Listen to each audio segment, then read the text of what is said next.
tudo bem? Agora são 9 horas e 7 minutinhos, muito boa noite. A inovação faz parte da história do Brasil. Por aqui, já desenvolvemos uma maneira de aferir os votos eletronicamente, o que acelerou a resolução de um processo democrático. Junto a essa invenção, podemos colocar na lista o identificador de chamadas, famoso BINA, e até o copo americano, aquele de botequim, um dos objetos que mais venceu competições de design em todo o mundo. Esses são alguns exemplos, mas eu poderia dar muitos outros. O DNA inovador não necessariamente significa mais e mais estímulos e, por consequência, mais e mais inventos. Segundo o Ministério da Tecnologia, nós investimos cerca de 1% do nosso produto interno bruto, que é a soma de todos os bens e serviços finais produzidos do Brasil, em tecnologia e inovação. Você acredita que isso é o suficiente ou é pouco? Nós devemos investir mais? Na nossa legislação, há a Lei do Bem de 2005, que cria a concessão de incentivos fiscais às pessoas jurídicas, ou seja, empresas, que realizarem pesquisas e desenvolvimento de inovação tecnológica. Acontece que as políticas públicas não têm sido capazes de aumentar a inovação na economia do país. Quem defende isso é o IBGE. Esse debate toma conta de diferentes setores da nossa sociedade. Hoje e amanhã, por exemplo, durante o dia, lideranças em inovação estão reunidas no prédio da Firjan, no coração do Rio de Janeiro, discutindo os avanços e também os desafios desse assunto. Como inovar no Brasil é a pergunta do momento. Para isso, nós trouxemos três convidados: a Lindália Reis, diretora de inovação da Universidade Estácio de Sá. Ela integra o Comitê de Inovação da ANPEI. O Jorge Musi, ele é presidente do Grupo Musi, que atua auxiliando empresas nacionais e estrangeiras a investir em recursos privados e também através das leis de incentivo. Ele é especialista em gestão de negócios, em tecnologia da informação e também em leis de incentivos à cultura, esporte, educação e inovação. Ele é presidente do Comitê de Administração do Instituto Valor, que está organizando esse evento que eu falei no prédio da Firjan. Também conosco temos a Camila Fernandes Acuti. Ela é diretora nacional da Technovation Challenge, uma iniciativa que estimula o empreendedorismo entre mulheres jovens. Ela ainda atua como engenheira de software em uma ONG americana de educação tecnológica e é blogueira também. Você que está aí do outro lado, participe, entre em contato com a gente. Eu quero saber onde que estão essas inovações, como é que você sente o Brasil inovando no seu dia a dia. Tem duas maneiras de entrar em contato com a gente. O nosso Twitter é o @canalfuturo e a nossa página no Facebook com mais de 300 mil curtidas, ou seja, se você ainda não curtiu, vai lá, dá a sua curtida, participe dessa grande comunidade. É o Canal Futuro Oficial, mole, facebook.com/Canal Futuro Oficial. Lembrando que você pode assistir esse programa também através da internet no nosso site, o futura.org.br. Seja muito bem-vindo, seja muito bem-vinda. Sala Debate está no ar. Musi, boa noite, tudo bem? Boa noite, prazer estar aqui. Prazer estar com toda essa audiência fantástica do Canal Futuro. Seja bem-vindo. Tudo bem com você? Tudo ótimo, Thiago. Tá com um sorriso largo, seja bem-vinda. Está aqui. Já passamos hoje pelo seminário, né? Isso. Tivemos lá vários debates, vários palestrantes muito interessantes discutindo a inovação nesse país. Ótimo, nós iremos aprofundar esse debate durante a próxima 1 hora. Camila, tudo bem? Tudo ótimo. Quero mostrar já de cara os blogs de vocês aqui. Primeiro do Seminário Nacional de Incentivo à Inovação, Pesquisa e Desenvolvimento. Vou mostrar o Facebook. Está aqui o Instituto Valor, você pode ver perguntas sendo feitas, ou seja, tendo aqui provocações, como transformar sua equipe em um time inovador, por que essa busca incessante por novas tecnologias, como obter mais inteligência de segurança e proteger seus negócios, enfim, um monte de líderes fazendo perguntas provocadoras. Irei depois passar também para os nossos entrevistados. Tá aqui, olha, dê a sua curtida aqui, siga também o pessoal do Instituto Valor e do 3º Seminário Nacional de Incentivo à Inovação, Pesquisa e Desenvolvimento. E o blog da Camila, para você que já quer acompanhar também ligadinho na internet, é o Mulheres na Computação, mulheresnacomputação.com. Aqui ela mostra um pouco dessa realidade das mulheres empreendedoras, tem direito a vídeo e tudo. Fizemos uma reportagem sobre esse assunto para te deixar mais a par ainda do que iremos discutir. Vamos ver. Investir em inovação é essencial para todos os países que pretendem ser líderes. O Brasil, apesar de uma grande produção, perdeu 6 posições no ranking mundial de inovação e atualmente ocupa o 64º lugar. O dado foi divulgado pelo Índice Global de Inovação 2013 e leva também em conta a média de tecnologias fabricadas. Você tem contato com a inovação em vários e diferentes momentos do dia a dia. Falando no celular, navegando na internet, interagindo com outras pessoas pelo computador, ouvindo música enquanto caminha para o trabalho ou até mesmo dentro de um escritório. No cenário empresarial brasileiro, muitas novas empresas, chamadas de startups, estão investindo na inovação, lançando serviços que podem ser utilizados até em aparelhos de celular. As incubadoras de empresas em universidades e a Feira de Inventos do Senai, o Inova, costumam ser incentivadoras para o florescimento e o desenvolvimento de ideias. O Acessório para Deficientes Visuais é um projeto que nós desenvolvemos que visa auxiliar os deficientes visuais em suas tarefas diárias de escolha. Como podemos avançar nesse assunto? Nossas políticas públicas têm conseguido estimular nossa produção? Eu quero saber de você, Lindália, eu quero começar contigo. Nós temos conseguido avançar nesse assunto ou estamos emperrados? E aonde? Nossa, a Lei do Bem já vai fazer 10 anos agora, né? Começou em 2005 e uma lei justamente para apoiar o fomento e desenvolvimento de inovação nas empresas. E por incrível que pareça, só 1.000 e poucas empresas é que acionaram no último ano a Lei do Bem. É uma lei que você pode se auto-enquadrar, né? E depois o Ministério da Ciência e Tecnologia faz uma análise. E, na verdade, isso é menos de 0,09% do que teria a capacidade nesse país de estar utilizando. E essa Lei do Bem é uma lei que promove não só, né, os equipamentos ou os tipos de desenvolvimento que você pode fazer de serviço de software, mas ela também estimula que você contrate novos desenvolvedores, novos pesquisadores, novos programadores e que faça, então, dentro das empresas esse núcleo, esse embrião de pesquisa e inovação. Então, essa lei é uma lei que eu acho que ainda não foi conhecida pelo grande público, pouca gente conhece, né, a Lei do Bem, a Lei de Inovação. Agora, Camila, deixa eu te fazer uma pergunta. Se não for pela Lei do Bem, não dá para investir no Brasil? Eu acho que dá, eu acredito. É uma das coisas que eu tento fazer no meu dia a dia. Eu acho que a gente pode sim tentar fazer isso mudando, dando exemplo. Foi a tentativa que eu fiz quando eu comecei o blog, quando eu fiz o Technovation aqui no Brasil. Tentar mostrar que é possível inovar no seu dia a dia, quebrar com os estereótipos de que não precisa ter dinheiro, não precisa ser homem, não precisa ser qualquer coisa, você pode inovar no seu dia a dia, você pode ser quem você quiser. Eu acho que dá, não precisa depender de lei, não.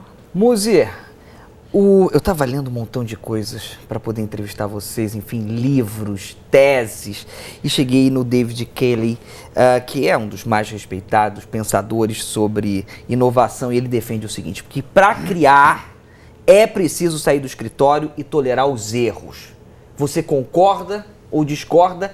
E se concorda, estamos saindo dos escritórios, estamos apagando os ares condicionados e estamos nos arriscando? Tem pouca gente fazendo isso. Tá? Eu estava até hoje no seminário comentando sobre esse assunto. Inovar e errar são sinônimos, né? Então, quem inova tem que estar entendendo que vai errar em algum momento. Eu já errei várias vezes em todas as minhas atividades de vida, seja ela acadêmica, os profissionais ou como empreendedor. O último erro que eu cometi, inclusive, foi um erro muito bacana, muito interessante, que me fez... Estava até comentando com a Lindália aqui antes do programa começar. Uma das empresas do grupo estava indo por um caminho que eu defini esse caminho, e ao longo do tempo um jovem que tem a metade da minha idade e que tinha uma empresa muito bacana, muito redondinha, muito acertada, começou a me ensinar. Então ter a humildade de saber que você está errando e saber ouvir aquele guri que tem a metade da tua idade, da idade de ser seu filho, você assumir que aquilo ali é o melhor caminho. Então, eu acho que isso aí é a melhor resposta que eu poderia te dar nesse momento. Então, assim, quem quer inovar tem que estar preparado para errar e errar mais de uma vez. Lindália, já tem pergunta para você. Nossa. Via Twitter, Jocélio, obrigado pela sua participação. Se sinta sempre em casa aqui no Sala Debate. Diga o seguinte, o governo investe em inovação? Por que não temos cientistas famosos? Que inovações podemos destacar no país? Existe? Nossa, a gente até tem, quer dizer, na abertura da Copa nós tivemos o grande Miguel Nicoleles, né, com o nosso exoesqueleto, quer dizer, ele só teve 2 segundos para mostrar uma coisa que ele vai ser, né, destaque premium, pode revolucionar todos os processos e sistemas do país. Mas, obviamente, que a gente talvez não tenha dado o destaque, né, nos núcleos de pesquisa existentes no país. Como a Camila falou, na verdade não é só o dinheiro, ou fomento, ou investimento, que vai fazer com que você tenha possibilidade de alavancagem, né? Então, é necessário, por exemplo, você ter as universidades, você ter as empresas, todo esse ecossistema junto, né, trabalhando em prol da gente poder, então, vislumbrar que a gente é capaz, quer dizer, não precisa ser gênio para inovar, todo mundo pode inovar, né? E como o Muzi falou, inovação a gente não pede licença, a gente pede desculpa. Primeiro a gente faz, depois a gente vê, né, que bicho dá, porque senão não dá para ficar mais 10 anos no laboratório para a gente construir as inovações que são exponenciais. Camila, o IBGE tem uma pesquisa que diz o seguinte, que falta de qualificação é um obstáculo à inovação. Como é que você vê essa falta de qualificação dentro do seu dia a dia? Eu acho que principalmente na área técnica, onde você depende de estudo, de saber, de ter gastado um tempo aprendendo a programar, ficar ali na frente do computador mesmo, errar milhões de vezes, não é uma nem duas. Programar, assim como inovação, está muito ligado a erro, a testar o que é melhor, o que não é. Então, eu acho que falta um pouco de incentivo ao estudo. A gente ainda vê muito, eu ainda vejo muitas pessoas achando que, eu vou tentar, vou começar aqui, não preciso estudar muito, vai lá e faz. Eu acho que a gente não pode encarar esse vai lá e faz como uma coisa despreparada, como se fosse só arriscar tudo. Eu acho que requer um estudo, quanto mais você estuda, mais você aprende. Então, eu acho que a gente não pode encarar esse vai lá e faz como descuidar da nossa educação, ou seja, sabe? O coração é importante, mas a técnica vem juntinho, né? Com toda certeza. Muzi pergunta para você, o Alan Almeida. Alan, obrigado pela sua participação. Atualmente, qual o incentivo do governo federal para apoiar o surgimento de novas tecnologias? É só a Lei do Bem? Alan, hoje o Brasil tem poucas leis de incentivo à inovação, né? Logicamente, a Lei do Bem é a lei hoje a mais conhecida. Você tem algumas leis pontuais no BNDES, tem uma lei estadual em São Paulo, que é a lei baseada no ICMS. Mas assim, se a gente começar a olhar lei de incentivo como política pública, está muito claro para todo mundo que ela está sendo mal informada, né? O Brasil tem um excesso de leis. Na realidade, o Brasil tem excelentes leis, né? Mas todas elas são geralmente muito mal comunicadas e muito mal aproveitadas, né? Então, se você direcionar o assunto de lei de incentivo como um todo, o Brasil hoje tem mais de 7 leis de incentivo, né? Você tem lei de incentivo à cultura, lei de incentivo à educação, lei de incentivo ao esporte, lei de incentivo ao audiovisual, e lei de incentivo à educação baseado em ONG, enfim. Então, esse é um problema, porque você acaba tendo muita lei e pouca informação. Pegando um gancho do que a lendária falou, são 400 mil empresas hoje no Brasil que tributam pelo lucro real, que podem usar algum tipo de lei de incentivo federal, só tem 4% dessas empresas usando, Alan. Quando a gente fala de lei do bem, tem 1.000 empresas usando, 1.000 e poucas empresas usando. Onde é que está o problema? O problema está na comunicação. Assim, no meu dia a dia de visitar a empresa, de apresentar a lei do bem, eu estou falando de empresa gigantesca, com um quadro de funcionários enorme, com um faturamento gigantesco, lucrativa, que nunca ouviu falar. Empresa publicada em bolsa. Então, assim, eu acho que para aproveitar bem a lei de incentivo, a primeira coisa que o governo tinha que fazer é melhorar a sua própria comunicação. Se você não divulga que existe uma forma de fomento, como é que você vai conseguir fazer com que as empresas se utilizem disso, né? E esclarecer que é simples. E é muito simples. Aplicar, né? E é muito simples. Deixa eu falar o seguinte, a Lei 11.196 de 2005, a Lei do Bem, só para quem está pegando agora o assunto, ela cria a concessão de incentivos fiscais às pessoas jurídicas que realizarem pesquisa e desenvolvimento de inovação e tecnologia. Felipe Giovanni Neves, obrigado pela sua participação. Felipe, faça igual o Felipe, participe aqui do nosso Sala Debate. Tem 2 maneiras de entrar em contato com a gente. @Canal Futura é o nosso Twitter, a nossa página no Facebook é Canal Futura Oficial. E eu quero saber de onde vocês estão participando. Por exemplo, o Felipe não colocou aqui na mensagem dele. Felipe, depois manda pra gente de que cidade você está falando. Ele diz o seguinte: olha, eu estou assistindo o programa, eu trabalho com projetos mecânicos e há 1 ano iniciei um projeto de uma impressora 3D com a marca Melon. Fiz tudo com recurso próprio e estou muito satisfeito. Ou seja, é só um comentário que demonstra aquilo que você falou. Dá para poder investir sem ser com dinheiro público. Agora, a gente tem uma questão das políticas públicas brasileiras não terem sido ou não estão sendo capazes de poder alavancar a nossa participação em inovação. A gente caiu em rankings de inovação. Como é que a gente retorna isso, além da comunicação que o Musi já falou que está péssima entre o governo e a população? Olha, investindo numa cultura de educação empreendedora, né? Como a Camila falou, quer dizer, você não basta ter vontade, não basta, né, você procurar um apoio de governo ou de qualquer linha de fomento. No primeiro momento você tem que ter justamente a base de capacitação, de educação. E o que a gente percebe como foi no futebol, né? Para vocês terem os craques da seleção, você tem que ter as escolinhas de futebol construindo no mínimo 10 anos, né, de trabalho ali para você poder ter esse apoio de desenvolvimento. Então acontece, você tem algumas grandes incubadoras junto às universidades que começaram a trabalhar as ideias, trabalhar os estudantes quando ele tinha só uma ideia na cabeça, e você agora, né, com essa grande onda e moda de startup, você tem agora as aceleradoras que já são os investidores, e no meio do caminho, o que você tem?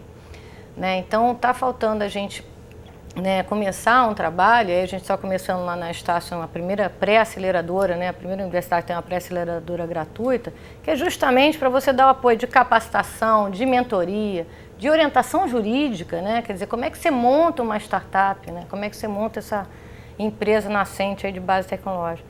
E fazer com que o jovem, então, acredite, antes de tudo, que ele é capaz e que ele pode com essa orientação. E não só o jovem, né? Porque não tem uma idade certa, ou tem? Não tem. O MIT, por exemplo, ele tem um prêmio, que é a primeira vez que ele lançou no Brasil, que chama TR35, é até 35 anos, né?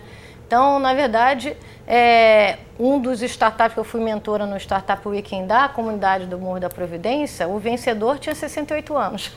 Então, inovação não tem idade, tem espírito, né? Você tem a outra ponta também. No Tecnovation a gente mexe com menina de 12 anos. Opa!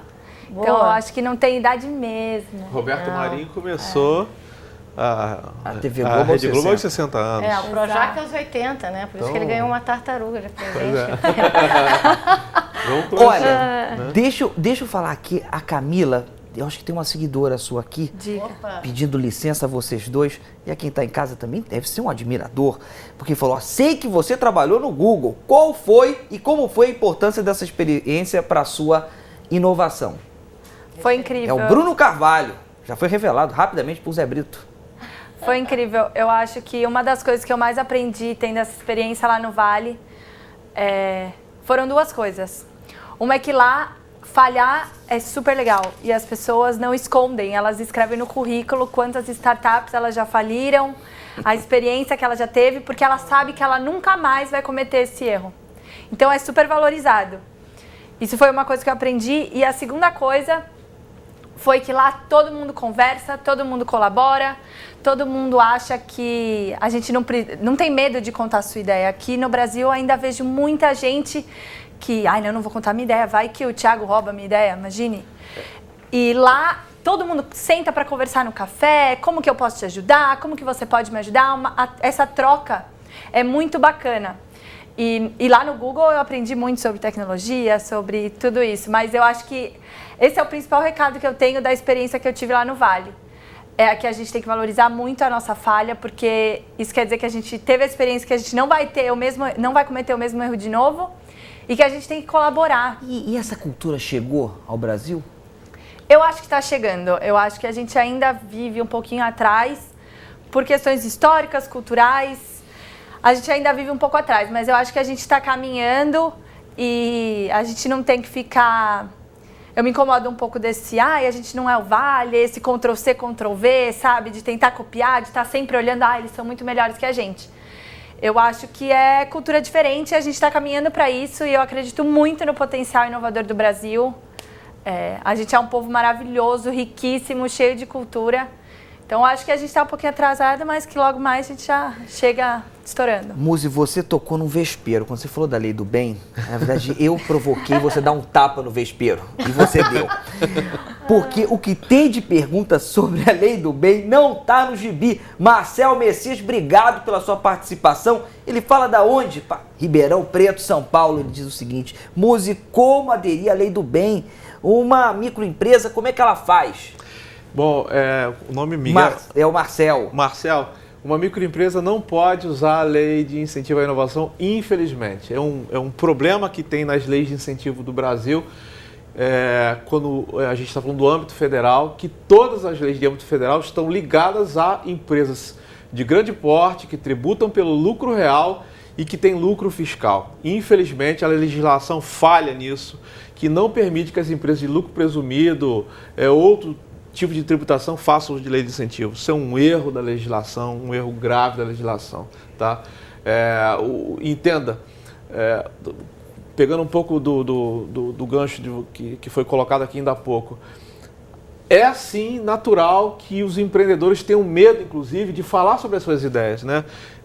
Eu vivo isso todo dia. Né? Bem recentemente, não tem 2 semanas, eu fui buscar um órgão em São Paulo, não vou citar aqui, que teoricamente no site está escrito lá os seus valores, né, que vamos lá incentivar o empreendedorismo, isso e aquilo. E quando a gente apresentou a ideia, que era de montar um MVNO, né, quem não souber o que é MVNO, a gente explica um pouquinho melhor. E rapidamente, em uma linha. MVNO é Mobile Virtual Network Operator. É assim, montar uma operadora celular virtual, cujo foco era montar uma operadora para política pública de saúde, de educação e de transporte.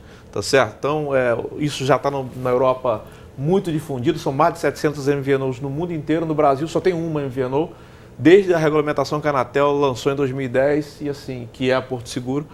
E agora que está entrando a Virgin no Brasil, que é uma das maiores operadoras de MVNO, e assim, agora que está andando. E quando a gente apresentou esse projeto lá, no final da reunião, ok, bom, então agora a gente vai licitar, né? Assim, mas como assim? Eu vim aqui trazer uma ideia, vou fazer uma parceria público-privada, você vai querer licitar? Quer dizer, então o próprio governo gera insegurança, tá? Então quando a gente fala de política pública, a primeira coisa que tem que ter é assim, vamos apoiar a iniciativa empreendedora. Né? Não vamos querer pegar a ideia do sujeito e trazer para dentro de um fórum em que você já está trazendo uma competição, uma concorrência, agora, não aproveitando o que ele está botando de ideia. Eu só não quero deixar o Marcel se despedir da gente sem ouvir uma dica para ele, que é um microempreendedor, ele não pode, ou seja, ir para a lei do bem. Que caminho ele deve seguir? Ele deve seguir o caminho de procurar investidores anjo, tá? Os investidores anjo no Brasil hoje têm um papel estratégico. O que é o investidor anjo? Olha, nada mais é do que uma pessoa que tem dinheiro próprio, posses, né, e que pode botar dinheiro na empresa dele, com seus próprios recursos, independente de qualquer tipo de incentivo, e ter uma participação acionária na sua empresa, apostando que aquela empresa ali vai performar e ele no futuro vai ter uma participação nos lucros que essa empresa gerar. Todavia, de novo, não vai ser possível a gente conseguir ter bons empreendedores anjo se a gente não tiver um marco regulatório de startup no Brasil. Por que marco regulatório? Hoje, um investidor anjo que coloca dinheiro numa startup que se pressupõe o fracasso, é uma das variáveis, o investidor está botando o seu próprio patrimônio em risco, porque ele colocou o dinheiro lá, o cara tem 100 mil na poupança, né? Ele pegou 10 mil da sua poupança e botou numa startup. Essa empresa começou a desempenhar, daqui a um pouco contratou funcionários, alugou escritório, no meio do caminho essa empresa não foi bem, ela teve que fechar, ficou com um passivo trabalhista, um passivo fiscal, e o pobre do investidor anjo que botou lá os 10 mil acaba herdando esse passivo. Então eu vou passar a bola para a Lindane. Isso não é natural? Você é um investidor, você está colocando a grana em uma aposta, ou seja, numa nova empresa, você tem que colher os frutos ou os passivos. É ou não é? O investidor ele tem que justamente correr riscos, da mesma forma que o empreendedor também corre seus riscos. A diferença que, como o Musso está falando, é que está faltando essa orientação jurídica, um marco regulatório que fale assim, olha, você está começando uma empresa, você não pode ser um MEI, um microempreendedor individual, porque se pressupõe que uma startup é uma empresa, né, de um grupo de pessoas. Então ela começa com uma limitada, mas tem que receber investidor, tem que de repente ter ações, tem que ter um conselho, enfim. Essa ponte entre a startup iniciante e uma startup já de sucesso, né, é que ainda não está clara também no Brasil. Então você vê o Thales, né, que é o inventor do EasyTax. Hoje o EasyTax é um aplicativo super conhecido, famoso, abre um escritório a cada semana no mundo. Ele era um gerente de ortobon, de colchão, e começou então com a sua empresa, na verdade, começou ele com o apoio de algumas pessoas, né, acreditando naquela ideia, até que ele realmente depois teve uma orientação através de uma aceleradora e começou a ter então a sua empresa formatada. Sem isso, tanto o investidor corre o risco quanto o próprio empreendedor, porque podem ter investidores que na verdade estão apoiando e depois querem, na verdade, criar para si algo, né, um interesse próprio, né, e não um apoio realmente àquela alavancagem daquele produto. Ok, a gente vai para o segundo bloco, vou ter que realmente chamar o intervalo, depois a gente vai falar, vou dar a voz para todo mundo, a gente vai falar de startups, ou seja, a gente vai falar também de educação, a gente vai falar de incubadoras. E eu tenho que dizer uma coisa, Camila, tem muito tuiteiro apaixonado por você. Não vou dar nomes aqui, mas você está realmente despertando o amor. Aonde? Na Paraíba também tem, aqui em Fortaleza, ou seja, Nordeste está bombando para Camila. Participe você também, se declarando ou não, tem duas maneiras de entrar em contato. E eu quero saber como inovar no nosso país. Tem duas maneiras de entrar em contato com a gente. @Canal Futura é o nosso Twitter e o nosso Facebook, com mais de 300 mil curtidas, é Canal Futura Oficial. 9 horas e 33 minutinhos, a gente volta já já.